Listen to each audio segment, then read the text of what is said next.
ये खबर केआर मंगलम यूनिवर्सिटी द्वारा प्रस्तुत की गई है। क्या अमेरिका अपने ही सबसे पुराने और भरोसेमंद दोस्त को बीच रास्ते में अकेला छोड़कर जा रहा है?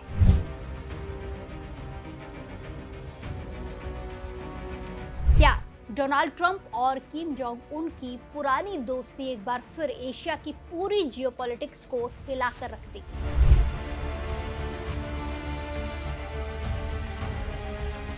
और सबसे बड़ा सवाल, क्या ईरान के मुद्दे पर दक्षिण कोरिया की एक ना ने वाशिंगटन और सियोल के दशकों पुराने सैन्य गठबंधन में दरार डाल दी है?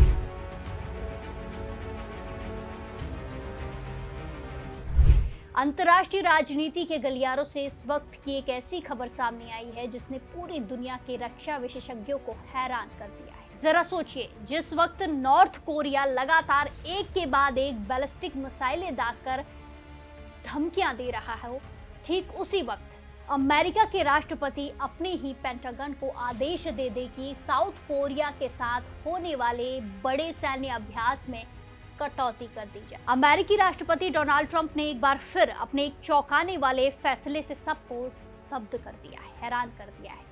आखिर एशिया के सबसे संवेदनशील हिस्से में अचानक क्या बड़ा खेल शुरू हो गया है, चलिए जानते हैं।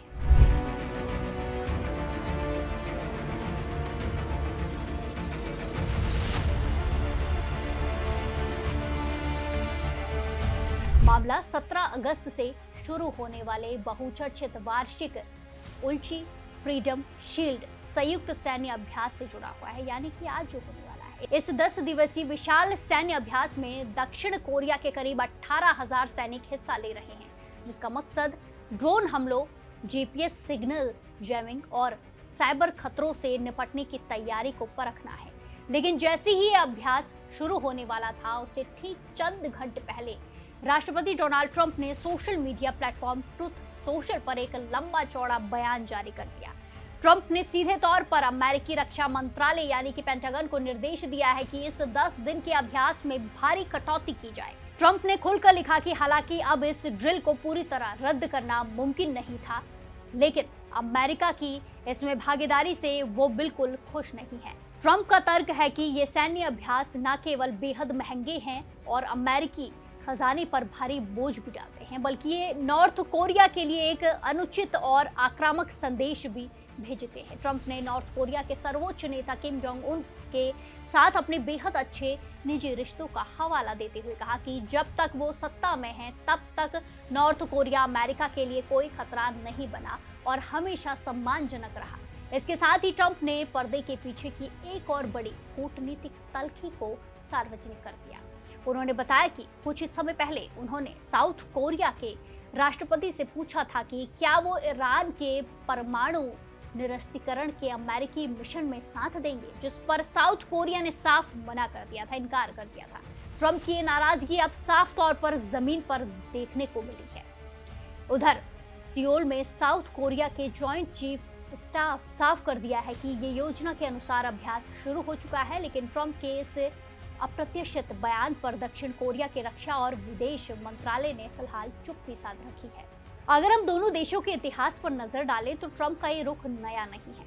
अपने पहले कार्यकाल में भी वो हमेशा इस बात की वकालत करते रहे हैं कि साउथ कोरिया में तैनात लगभग 28,500 अमेरिकी सैनिकों का भारी भरकम खर्च खुद साउथ कोरिया को उठाना चाहिए, ना कि अमेरिका को। तो वहीं दूसरी तरफ नॉर्थ कोरिया इन ड्रिल्स को हमेशा से अपने ऊपर हमलों की तैयारी करार देता रहा है। हाल ही में नॉर्थ कोरिया ने 6 अगस्त के बाद से समुद्र में 2 बैलिस्टिक मिसाइलें दागकर अपनी सैन्य ताकत का प्रदर्शन भी किया था। ट्रंप और किम जोंग उन का रिश्ता हमेशा से एक रोलर कोस्टर की तरह रहा है, जहां कभी लिटिल रॉकेटमैन और आग और तबाही जैसी तीखी बयानबाजियां होती हैं, तो कहीं बाद में दोनों नेताओं ने ऐतिहासिक शिखर बैठकें की और पत्रों के जरिए, लेटर्स के जरिए नजदीकी बढ़ाई। हालांकि इन तमाम मुलाकातों के बावजूद नॉर्थ कोरिया के परमाणु हथियारों और मिसाइल कार्यक्रमों पर कभी पूरी तरह रोक नहीं लग पाई। अब सवाल ये उठता है कि ट्रंप के इस कदम के क्या मायने हैं और इसका दुनिया पर क्या असर पड़ने वाला है। रक्षा विशेषज्ञों का मानना है कि ट्रंप एक बार फिर किम जोंग उन के साथ कूटनीतिक बातचीत की मेज सजाने की कोशिश कर रहे हैं, लेकिन ये फैसला ऐसे नाजुक समय में आया है जब नॉर्थ कोरिया पहले से कई ज्यादा आक्रामक और तकनीकी रूप से सक्षम हो चुका है। अमेरिकी सैन्य अधिकारियों के मुताबिक नॉर्थ कोरिया के सैनिकों ने रूस यूक्रेन युद्ध में हिस्सा लेकर मॉडर्न वॉरफेयर, ड्रोन ऑपरेशंस और इसी के साथ इलेक्ट्रॉनिक वॉरफेयर का व्यवहारिक अनुभव हासिल कर लिया है। इतना ही नहीं, अमेरिकी कमांडर्स ने हाल ही में चेतावनी दी है कि नॉर्थ कोरिया ऐसी इंटरकंटिनेंटल बैलिस्टिक मिसाइल्स का सफल परीक्षण कर चुका है जो सीधे तौर पर पूरे उत्तर अमेरिका तक परमाणु हमला करने में सक्षम है। ऐसे खतरनाक मोड पर अगर अमेरिका अपने सहयोगी साउथ कोरिया के साथ संयुक्त तैयारियों को कमजोर करता है तो इससे न सिर्फ एशियाई सहयोगियों का अमेरिका पर भरोसा डगमगाएगा, बल्कि पूरे इंडो पैसिफिक क्षेत्र का सुरक्षा संतुलन भी बिगड़ सकता है। अंतर्राष्ट्रीय कूटनीति में अब ये देखना बेहद दिलचस्प होगा कि क्या ट्रंप का ये दाव किम जोंग उन को बातचीत की मेज पर ला पाएगा या फिर ये साउथ कोरिया और अमेरिका के दशकों पुराने गठबंधन में एक बड़ी दरार बनकर साबित होगा। इस पूरे मामले को आप कैसे देखते हैं? क्या अमेरिका को अपने सहयोगी देश की सुरक्षा से समझौता करना चाहिए या फिर नहीं? ट्रंप का तर्क है कि ये सैन्य अभ्यास न केवल बेहद महंगे हैं और अमेरिकी खजाने पर भारी बोझ भी डालते हैं, बल्कि ये नॉर्थ कोरिया के लिए एक अनुचित और आक्रामक संदेश भी भेजते हैं। ट्रंप ने नॉर्थ कोरिया के सर्वोच्च नेता किम जोंग उन के साथ अपने बेहद अच्छे निजी रिश्तों का हवाला देते हुए कहा कि जब तक वो सत्ता में हैं तब तक नॉर्थ कोरिया अमेरिका के लिए कोई खतरा नहीं बना और हमेशा सम्मानजनक रहा। इसके साथ ही ट्रंप ने पर्दे के पीछे की एक और बड़ी कूटनीतिक तल्खी को सार्वजनिक कर दिया।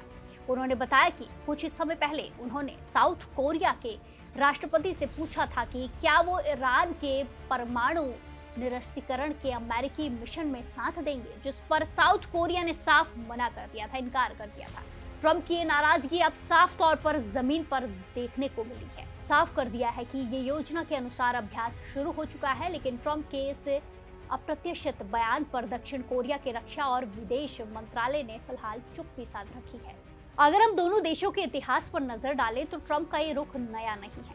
अपने पहले कार्यकाल में भी वो हमेशा इस बात की वकालत करते रहे हैं कि साउथ कोरिया में तैनात लगभग 28,500 अमेरिकी सैनिकों का भारी भरकम खर्च खुद साउथ कोरिया को उठाना चाहिए, ना कि अमेरिका को। तो वहीं दूसरी तरफ नॉर्थ कोरिया इन ड्रिल्स को हमेशा से अपने ऊपर हमलों की तैयारी करार देता रहा है। हाल ही में नॉर्थ कोरिया ने 6 अगस्त के बाद से समुद्र में 2 बैलिस्टिक मिसाइलें दागकर अपनी सैन्य ताकत का प्रदर्शन भी किया था। ट्रंप और किम जोंग उन का रिश्ता हमेशा से एक रोलर कोस्टर की तरह रहा है। लिटिल रॉकेट मैन और आग और तबाही जैसी तीखी बयानबाजियां होती हैं तो कहीं बाद में दोनों नेताओं ने ऐतिहासिक शिखर बैठकें की और पत्रों के जरिए, लेटर्स के जरिए नजदीकी बढ़ाई। हमें कमेंट्स में जरूर बताएं और बाकी देश और दुनिया की तमाम बड़ी अपडेट के साथ जुड़े रहिए दैनिक जागरण के साथ। नमस्कार।